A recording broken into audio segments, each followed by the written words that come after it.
Fiction, science fiction, horror, fantasy, crime, LGBT, thriller. You have now entered the House of Mystery with your hosts, Eric Shapiro, David North Martino, John Copenhaver, and Al Warren. Heard on 106.5 FM Los Angeles, 102.3 FM Riverside, and 105.0 AM Palm Springs. Welcome back into the House of Mystery, and I'm Al Warren. And on the left side of me, we've got Mr. David North Martino. Hello, hello. Thanks for having me out. And on the right side, we've got the doctor, Mr. Eric Shapiro. How's it going, Al? Always good. But how could it be bad? I can't imagine. Can't imagine. I mean, here we are. Well, today, we'll just jump right into the interview here because we've got a great guest here. This is a man that's written over 100 books, and he has over 500 million books sold. That's just amazing. He's almost up to you, Dave. Oh, yeah, right. Okay, so Mr. Dean Koontz, thank you for being here. Oh, thanks for having me. Oh, it's a pleasure. So you've got another new book out called Quicksilver. How do you keep your ideas and your books fresh? I think the biggest way you do that is to challenge yourself by doing something you haven't done before. Now, you can't always have, after all these books, be completely original. But it's amazing how many stories there are to be told, how many ways there are to tell them, how many techniques you haven't used before and that you want to challenge yourself to see if you can handle. And it's sort of an infinite smorgasbord of possible narratives. And that keeps me fresh. It's also good to have a publisher who can roll with what you're doing and doesn't expect you to produce the same book every time. Which I've had sometimes in the past, because I have to entertain myself first. And if I can't get myself involved in the story, the reader certainly isn't going to be there. So I think that's the way it stays fresh. What do you find the most difficult part when you're writing a book? Keeping the rest of life away from you so you can have long hours at the keyboard uninterrupted. It gets more and more difficult in this interconnected world we're in. I do best when I'm working in an 8 or 10 hour session. And that's when I fall away into the story and it becomes totally real to me. But it gets harder and harder in our world to get those 8 and 10 hour sessions. So that's the thing I struggle with most. Are you able to just sit down then and kind of schedule and say, okay, well, this is on, walk my dog, come back home, and then I've got 8 hours. I'll just write 8 hours, and you can just turn it on and write? Or do you have to be in a certain mood?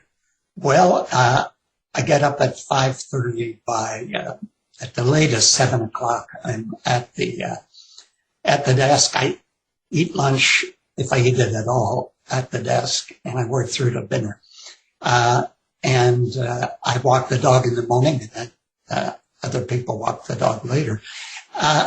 And as long as you get into that schedule, you sit there. Some days are good, some days stink, and some days you produce next to nothing. Some days you produce 5 pages, but it works out over time. It's that persistence of effort that I think makes a lot of difference. And you're not always in the mood, but if you just stay with it, the mood comes to you more often than not. And you fall away into the story, and then it starts to move. I've heard, Dean, over the years that you're very painstaking in terms of you'll move forward through a page, but you won't progress past it until it's just the way you want it. Is that accurate? Yeah, I do 10, 20, 30 drafts of the page before moving on. I always say that all writer's block has to do with the same thing. It's self-doubt. And I have as much or more self-doubt than any writer I've ever known. But the way I've never had writer's block is that I do this polish before I move forward again. Then I get to the next page and it's self-document, and I do the same thing. At the end of the chapter, then I print out and pencil it a few times. The beauty of this is it slows you down from that bad idea of a quick first draft, because when you do a quick first draft, you kind of don't want to go back and do the work that makes it perfect. At least I don't. I'm at heart a potential slacker. So the way I keep myself from slacking off is that being meticulous about page by page construction and the quality of the prose page by page. And it works for me. I don't say that it works for every writer, but I think it's the only way I've been able to produce as much as I have. By the time I get to the end of the book, it's had so many drafts, I don't need to go back. So, in other words, having worked on each page in that manner 20 or 30 times, by the time you're at the end and you go back and read the whole thing, you feel it's locked at that point because you've been so meticulous. You may occasionally get some thought late in the book. You have to go back and readdress something. But generally speaking, it's one of the great things about working that pace. Some writers say to me, and I've known a few other writers who work like this, but one thing about it that is so good is you're working on the story subconsciously while you're working on the quality of the prose and the narration and the characterization. And you see at some level problems coming. How am I going to get the character from here to there? How am I going to explain this when I don't myself know how to explain it right now? But your subconscious is working on it. And when you get to that moment where you've been anticipating trouble, you find you have 2 or 3 avenues to get around that problem. And I don't think that would happen if I wrote a quick draft. So, in other words, when you're doing this extent of revision, it's more of it's the way you're describing it is it sounds like it's cerebral. It's a mental and intellectual process, or at least a process that facilitates your subconscious, as opposed to just a gut level emotional process of riffing it. There's some of that. There's some of that gut level stuff. There are moments frequently where you come to something and you say to yourself, whoa, and you start to write it and you think, no, that's a very bad direction. I can remember I was working on a book called Life Expectancy, and it opens with 2 men in an expectant father's lounge in the hospital. And one of them is the father who is going to be the lead of the novel, who is being born that night. And that character is moving from the expectant father's lounge to the critical care unit where his own father is dying of a stroke. And I knew that the other expectant father was going to be his nemesis for the rest, and the nemesis of his son being born that night. But I didn't know who it was. And suddenly, as I was writing the description of him, I wrote the word, he was a clown. And I stopped and thought, what? What do I mean he was a clown? And I meant that he was one of that Emmett Kelly clowns in a shabby dark suit with clown makeup, but not the big red shoes and all that. And I stopped and looked at that on the page and said, there's no way that makes any sense. But by that time, I've been writing so long, I knew that when the subconscious does that, pay attention. That's a gut level thing. And if I hadn't gone forward with that book, which has been one of my most popular, would never have been written because the character needed to be a clown. And so there is a gut level thing that I don't know is simply your subconscious working. It's intuitive at times. Now, you started out writing under a lot of pseudonyms as well as your own name. You got to the point where you were, earning a living, of course. Is there anything that you can pinpoint that, I guess, helped you to break out and become a best-selling author? Well, we can say I was earning a living. It was touch and go a lot. And I was using the pen names because from the day I started, I liked to write different things. And my agents and publishers would say, wait a minute, you delivered this totally different sort of book. You need a different name to publish that kind of thing under. And I was young and stupid. They often go together. In my case, they went together in spades. And I took that advice. there's a lot of publishing wisdom that isn't wisdom. It's just common wisdom, which isn't the same thing. And I ended up at one point having published in the Reader name. And the first bestseller I ever had was under a pen name. And when I finally became a bestseller under my own name, I said, enough of this. In fact, I'm going to go back to some of the best of those books and put them under my name. And they became bestsellers in paperback. So it was bad advice that I took in a misguided sort of way. And it was all based on the idea that readers always want writers to do the same thing. That's what publishers want. It isn't necessarily what readers want. Now, I began reading your books around like 1987 at 16 with Watchers. And I have to say, you're partially responsible for my marriage because my wife and I, we bonded over your books and some other books that we had read. And that's how we ended up getting married. But just wondering, with Watchers, there's an intelligent golden retriever. And, of course, Devoted also has a golden retriever in it. How important have dogs been in your novels and in your life? When I wrote Watchers, I'd only had two dogs briefly as a child, and one lasted about 2 weeks when he wrapped a chain around my neck and he was tied up with a chain. You never should do that with a dog. And almost strangled me when I was 6 years old or 5. My mother happened to look out a window and see it. So that was the end of Tiny. He weighed 120 pounds, so he shouldn't have been called Tiny in the first place.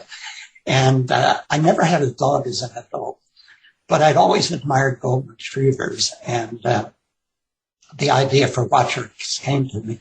I wrote it, and subsequent to that, I found that I love writing about dogs. I've included in quite a number of novels, different breeds, sometimes in a supporting role, sometimes in closer to a major role. And dogs have become very important in my life. I've had 3 beautiful golden retrievers now. One of them just had her head in my lap for a little bit while we were talking. And life is so much better with a dog. To people who've never had a dog, that sounds stupid or silly or sentimental, but in fact, it's real. You don't fully grasp the beauty of life until you've had a really good dog. Absolutely. Now, in that vein, you began your career writing standalone novels, and it's kind of what I came to of age reading. And then you started writing series like Frankenstein and Odd Thomas later on. Why did you begin writing series? Was there a change in reader expectations, or were you just interested in following specific characters through a series of books? Well, I have to give sight to. I've written, I guess, 4 series.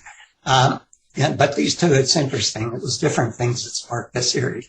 In the Frankenstein series, I was put into business with a producer through our mutual agent, and he wanted me to update Dracula. I said, everybody has updated Dracula 100 times.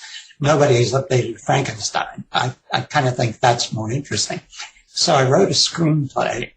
We placed it with a network. They asked me to expand it into a 2-hour pilot. In the meantime, that pilot, when I delivered it, fell into the hands of Martin Scorsese, who was looking for something to direct as his first fiction direction in television. He did documentaries before that. And Marty loved the script. He came aboard. I thought, wow, we've got an 800-pound gorilla, so this thing's going to get made properly. Well, it turns out nobody's really an 800-pound gorilla in that business, and they ended up just destroying the whole premise, making a very bad 2-hour pilot out of it that had nothing to do with what I had written. And I thought, look, I'm going to have to show people what I really intended. I thought I would write 3 books in the Frankenstein series, but I wrote 5. And the motivation there was really, okay, you idiots in Hollywood, this is what it could have been. And then the Odd Thomas, that idea came to me, and I found the writing of that book so satisfying. I was very high on it when I finished it. My publisher at that time hated it so intensely that he refused to talk to me about it. And we always talked endlessly about other books on Middle-earth. And he would not talk to me about it. I knew through the editor that he felt this book would destroy my career. I felt quite the opposite. I pressed that we would publish this in the order I expected it to be published. When it got 100 and some lovely reviews and only about one or two bad ones, and when orders from booksellers started to come in stronger than ever, he came to me and said, you said you want to write more about this character. Okay, I'll let you do it, but you have to give me another book in between each Odd Thomas novel. And that again was sort of saying, okay, I'm going to show you this works. People will like this character. I think his problem with it is the character wasn't a Clint Eastwood sort of character who can take care of business, or a Jack Reacher or that sort of character. He's a fry cook, and he's a guy who doesn't really much like guns, and he handles business in a different way. And there was a lot of humor and eccentric characters in it. It ended up being 8 novels before I stopped. And so they came about in different ways. It was no real conscious intention initially that I was ever going to write series. Yet each one sort of happened for a different reason. I notice quite often in your books you seem to write about standing up against darkness or an evil of some sort. Where does that come from? It took me many years to actually think about it. And when I did think about it, I knew exactly where it started with me. It was with my father. My father was a violent alcoholic who held 44 jobs in 34 years. We never knew if we'd have a roof over our head from one day to the next. He, when things would go particularly bad for him, he would talk about killing himself.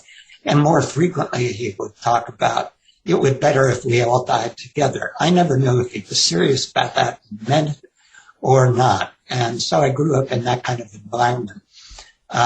Later in life, I ended up supporting him for 14 years, moving in here to California, not in our house. I would never have that again.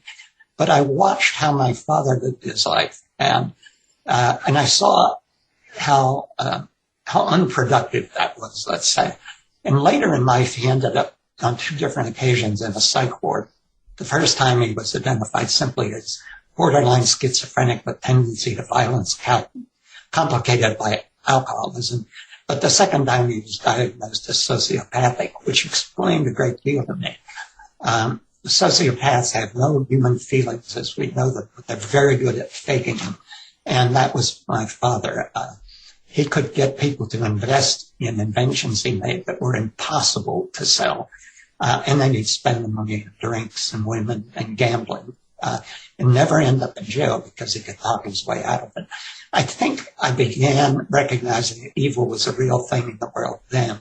And I certainly, as long as the older I get, the more I see it as an active force in the world. And not all evil that people do comes out of economic injustice or other reasons. Sometimes it's just plain evil.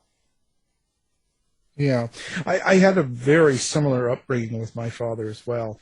I found it was very dark, but I found that I was still happy. But I think I was in a different world. You know, my mind went in a different world. I ended up writing true crime and interviewing people in prisons that had murder and stuff. And I find that I sort of have the same idea as you, but my characters are real. Like I go and meet them. Mm-hmm. Where do the characters come from for you? It's somewhat of a mystery. A character like Odd Thomas will come to me. I was working on a novel called The Face, and I was halfway through it, and it was probably a 250,000 word novel, so it was a large undertaking. And I was halfway through it, working in it, and my head came the line, "My name is Odd Thomas. I lead an unusual life." And I thought, what does that have to do with anything? And this happens to me from time to time.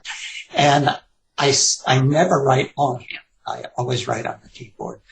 But I keep a tablet beside me to make notes. And I made a note of that.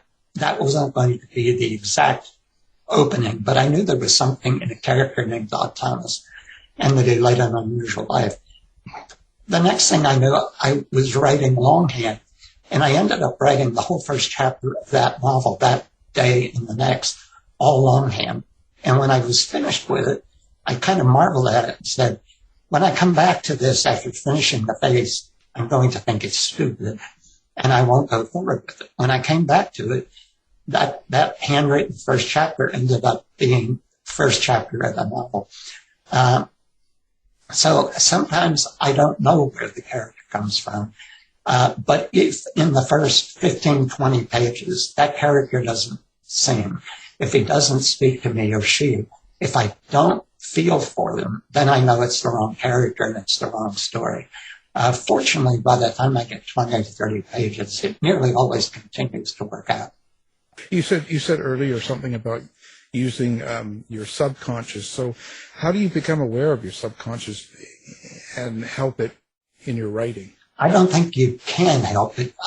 There's this thing when you're writing called flow state, or athletes call being in the zone. And when you're sitting there trying to get 3 or 4 pages out on the average day, that you feel are in almost final form. And you're struggling with that. And then suddenly, once in a great while, you'll have a 15-page day, and you'll look at it at the end of the day and say, this can't be any good. I remember I had a 36-hour writing event when I was writing Watchers. It was going so well that I didn't want to stop. I wrote 36 hours and fell into bed and slept 12 or 14.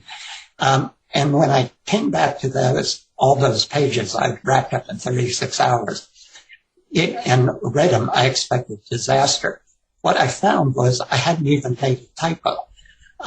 That is something you can't make happen. When you're in the zone or when you're in a flow state and you try to think about it, it goes away. It's mysterious. And I think always that's the way the subconscious works. It's working on all the material you've given it with your life. And if you just let it alone, it brings things to you that you weren't anticipating. It's not a satisfying answer, but it's the only one I can give. So you've published over 105 novels, and then you have novellas and short story collections.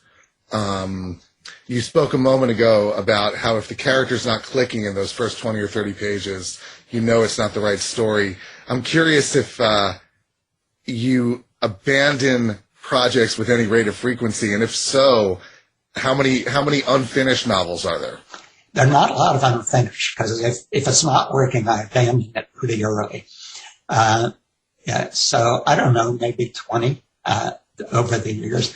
When I was starting out, I wrote 3 novels that never sold, as I fumbled my way to figure out how I did this or how anyone did this.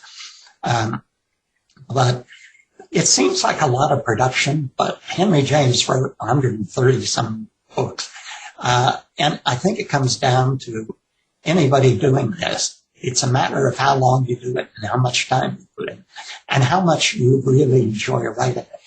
I love people, but I love being in that room with that story, if the story is working. I have a good time with it. It's hard work, as you all know. Writing is hard work. There's no way around that. But if it's going well, it's also play at the same time. And if you're making a living at it, hey, who gets to have a job they love? It's sort of like play that you're doing well with, and you can work out of your own home. Back when nobody really did. So when you get to be my age and you've been doing this more than half a century, it's amazing how many books pile up. I'm so curious about the element of loving people also, particularly in terms of what you shared about your dad. Have you always felt that you have loved people and been curious about people, or is that something you sort of grew into as you sort of countered your own upbringing? I think I've always been there. I was class clown in high school. I was somewhat of a slacker academically. But I always liked people. I had an aunt who was a very difficult person, lived near us.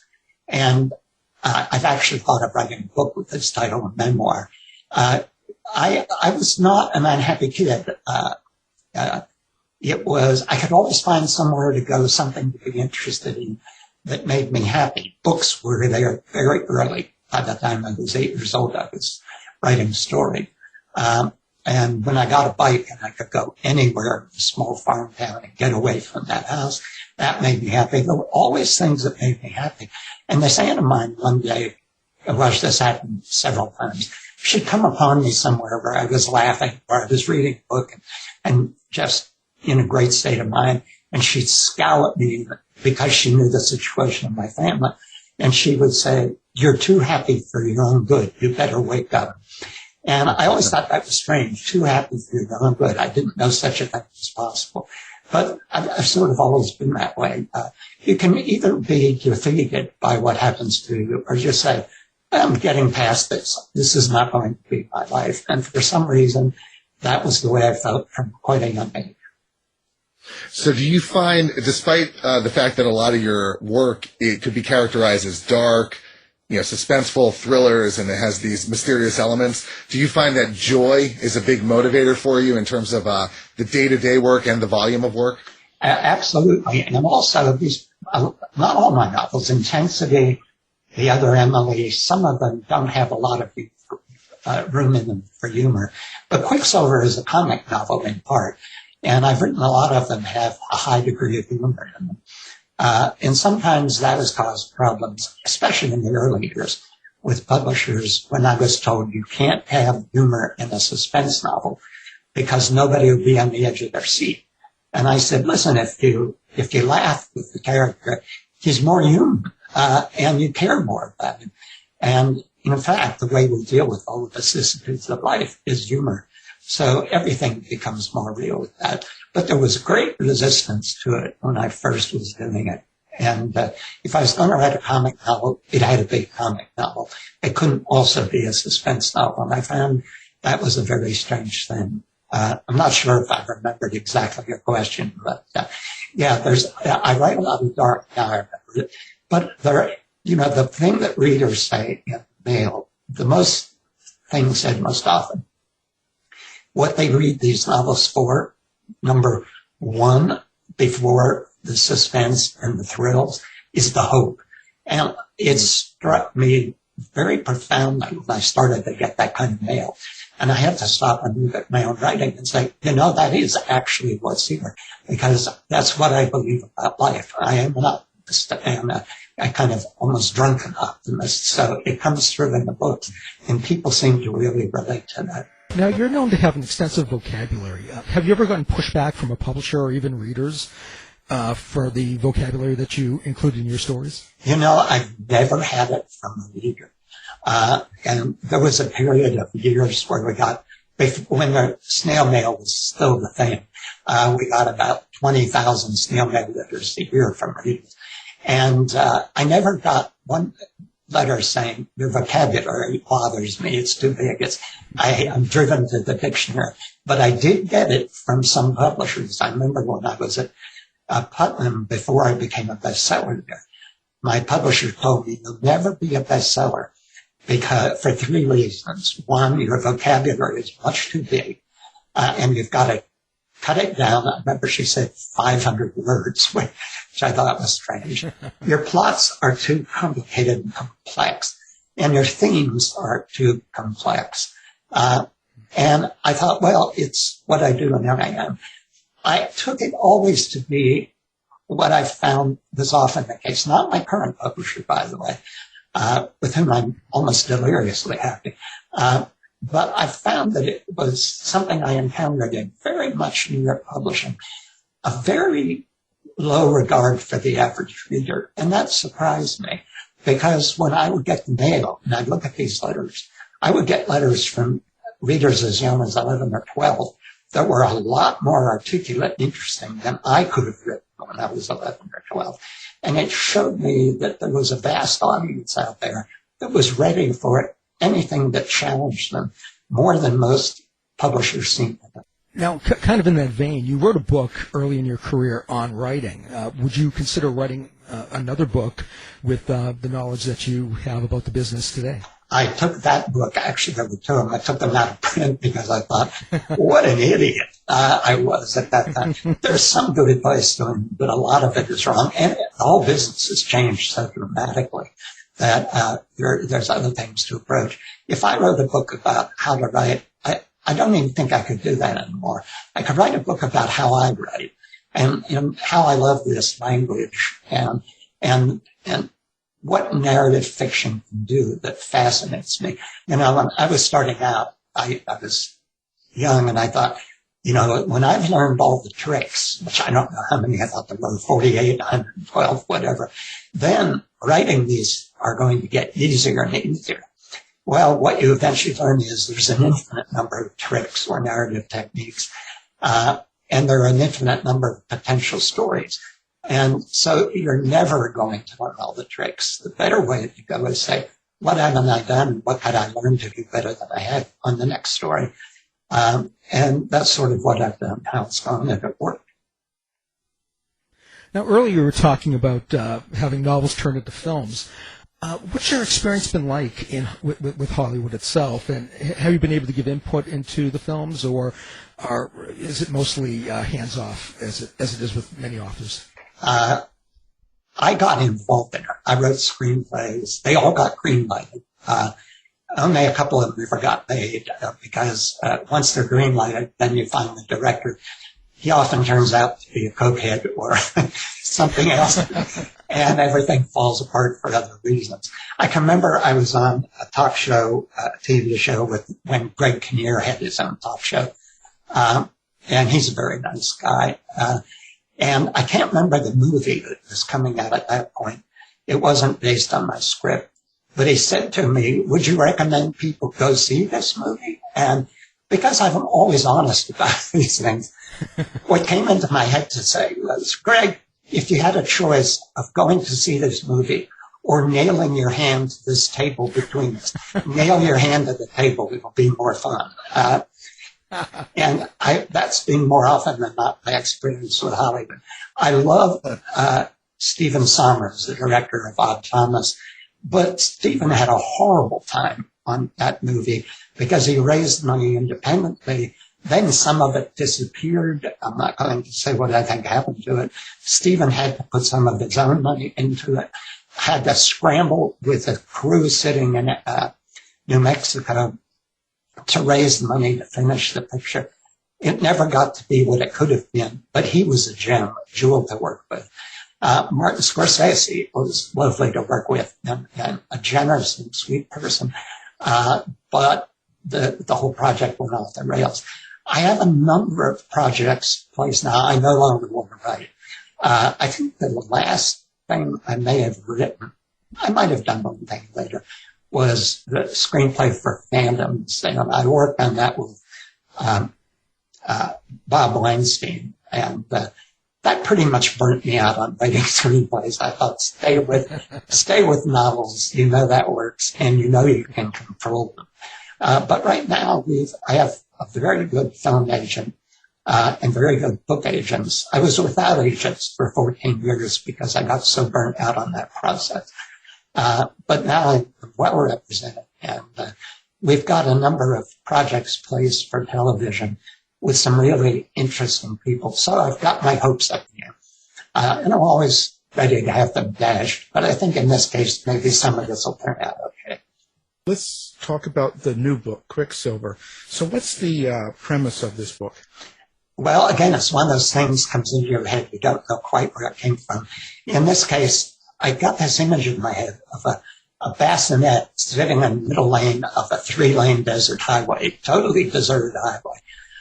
And in this bassinet is a 3-day-old baby. When this came to me, I thought, well, obviously that's a novel, that's a story, but who is this? And then I thought, well, it's going to be that baby story, but you can't use a baby as a point of view. So you're going to have to go to the story of when he's reached a certain age.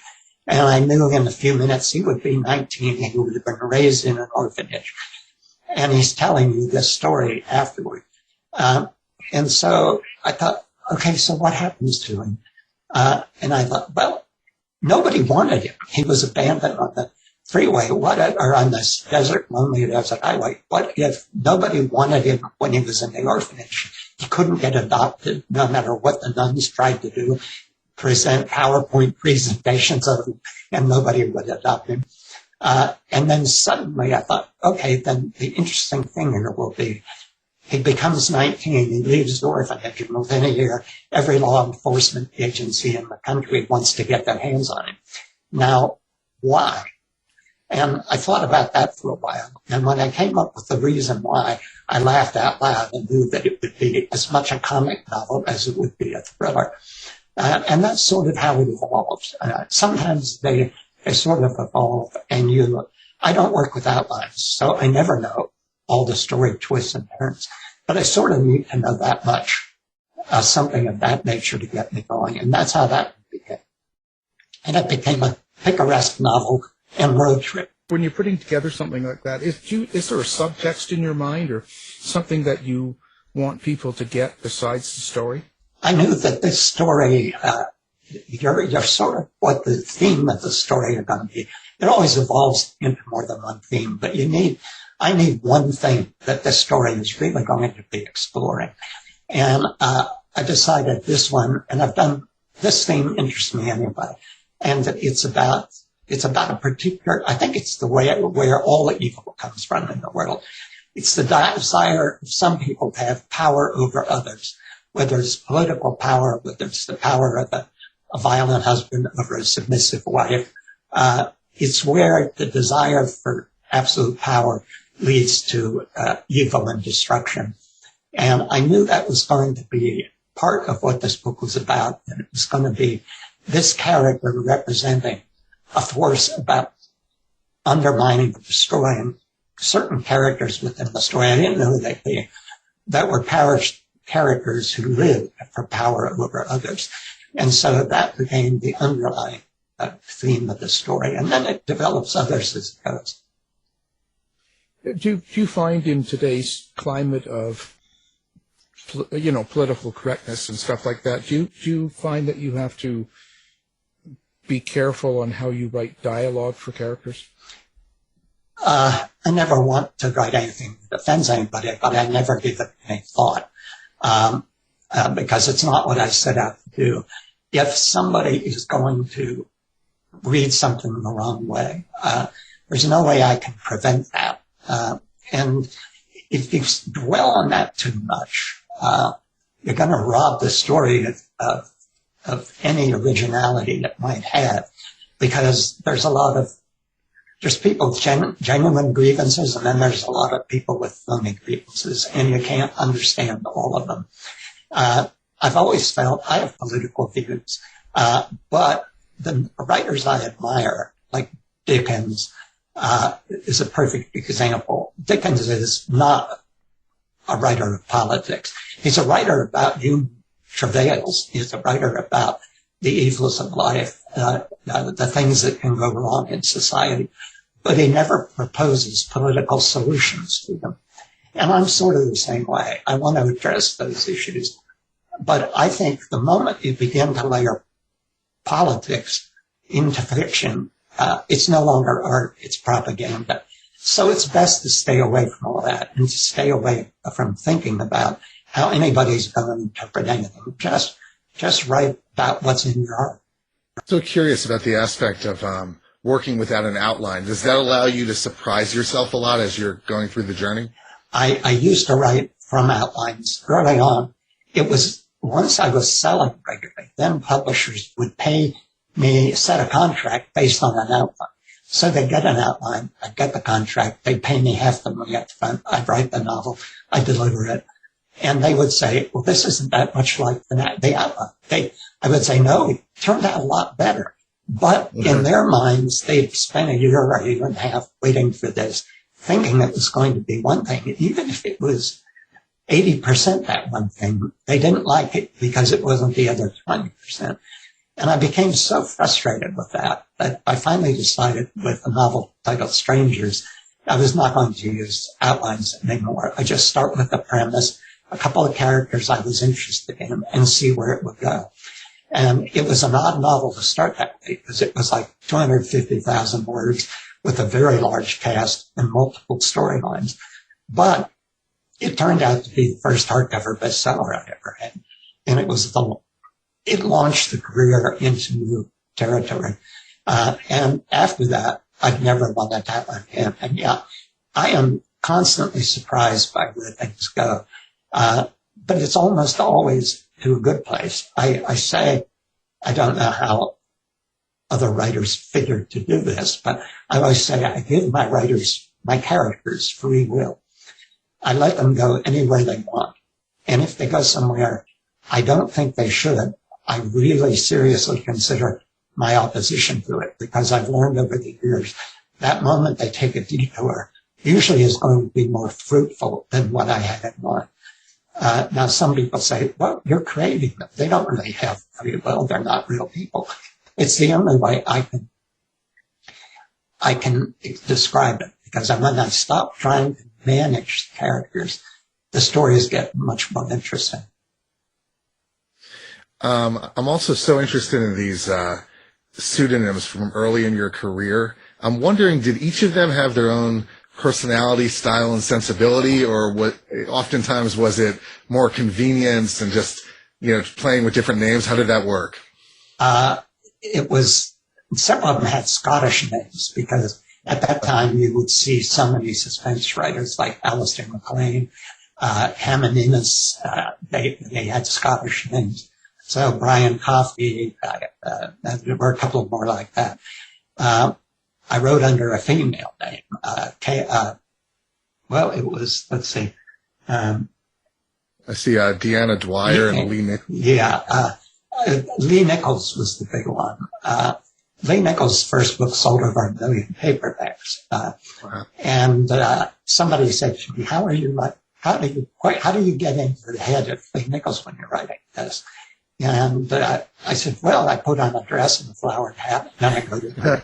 And what was interesting to me about that was I had so many readers for those books before I had that many readers for my own, that when I issued those books later under my name, I got mail from women who'd been fans of Lee Nichols and just could not believe a man could write a woman to that effectively.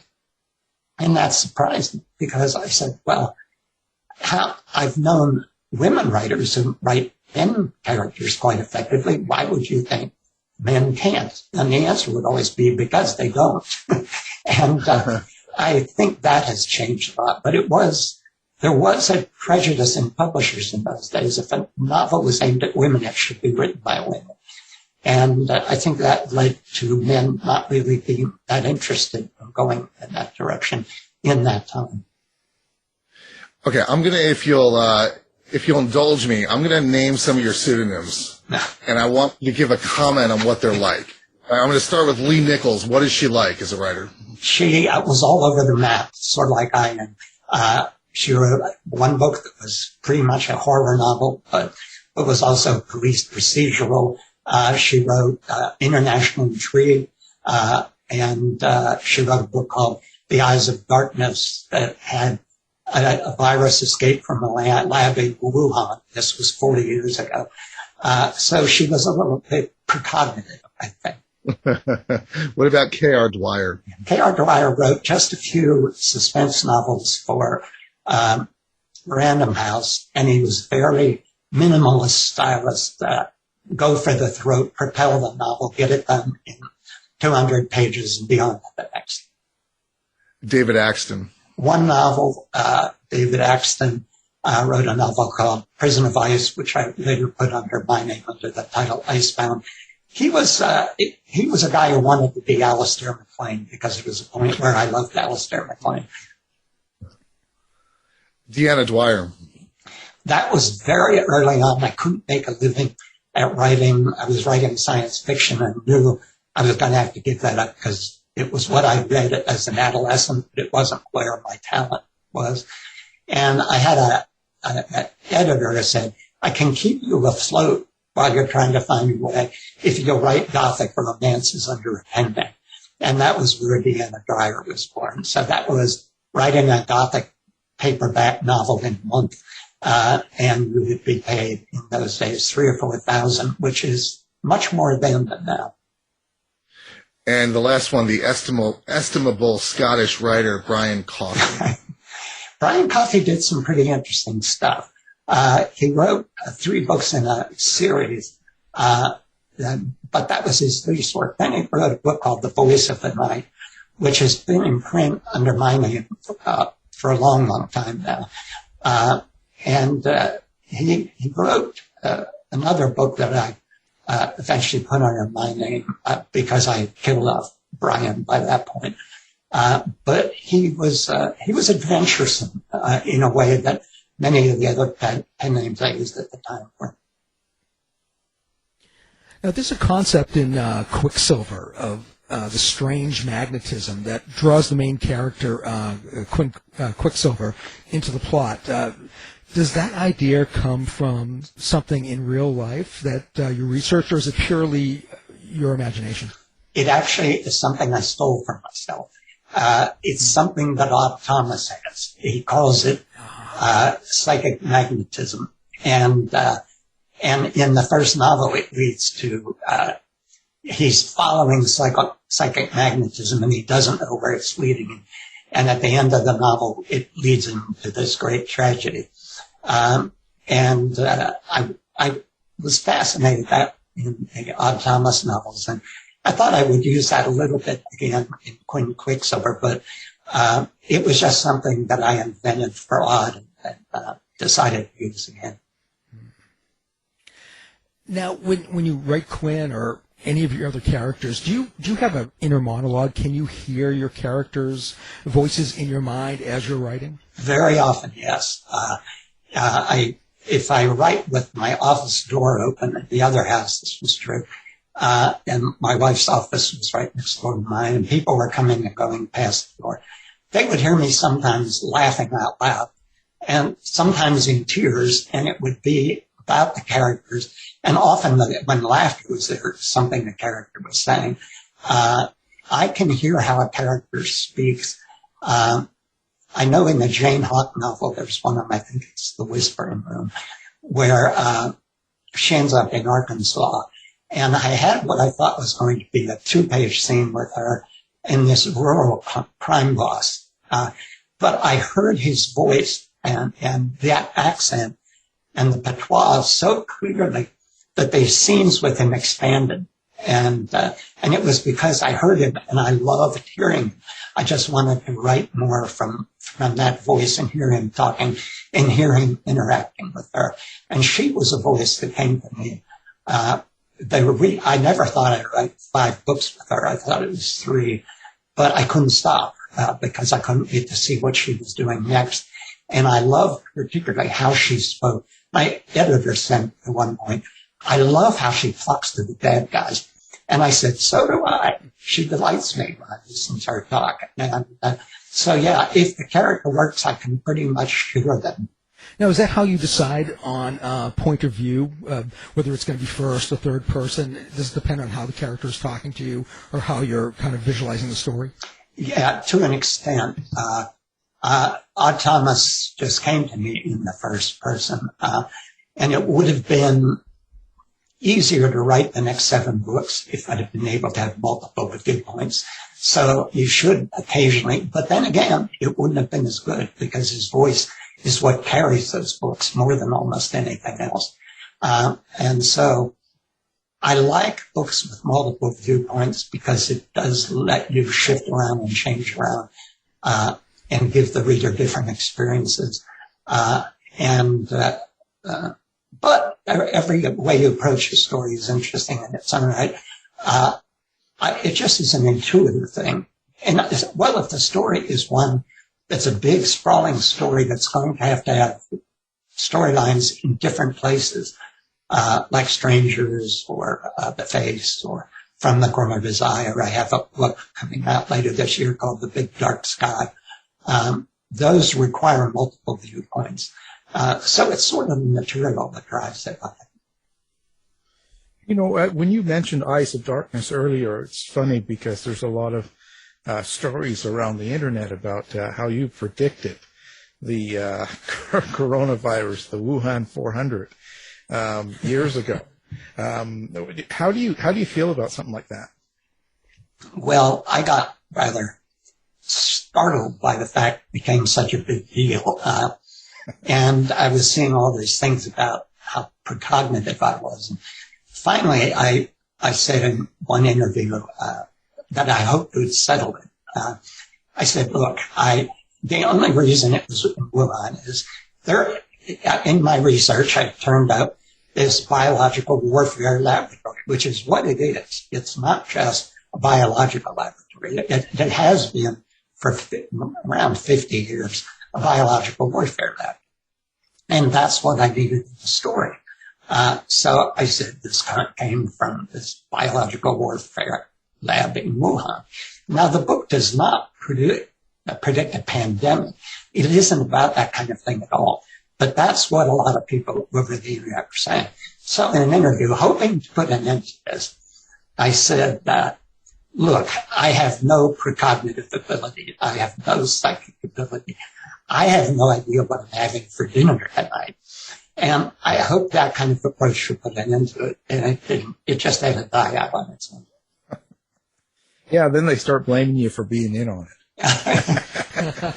You can't win that one, No. Well, Dean, it's been wonderful. So your new book is available everywhere and, of course, on your website. And I believe that's deankoontz.com, correct? Yes, deankoontz.com. Fantastic. Well, it's been a real pleasure having you here today, and we wish you the best. Thanks for being here, Dean Koontz. Thank you. It's been a pleasure. I had fun. Tired of wasting time trying to decide what to watch on your streaming service? Go to our website and look for the Martino movie reviews. Get the latest news and opinions from Eric Shapiro from the House of Mystery website in the Shapiro Report.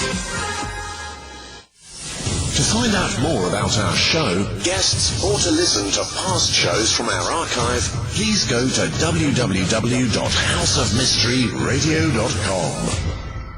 Show's over for now. Was it as good for you as it was for me? Well, good night. This has been a production of Something Weird Media. I'll be back.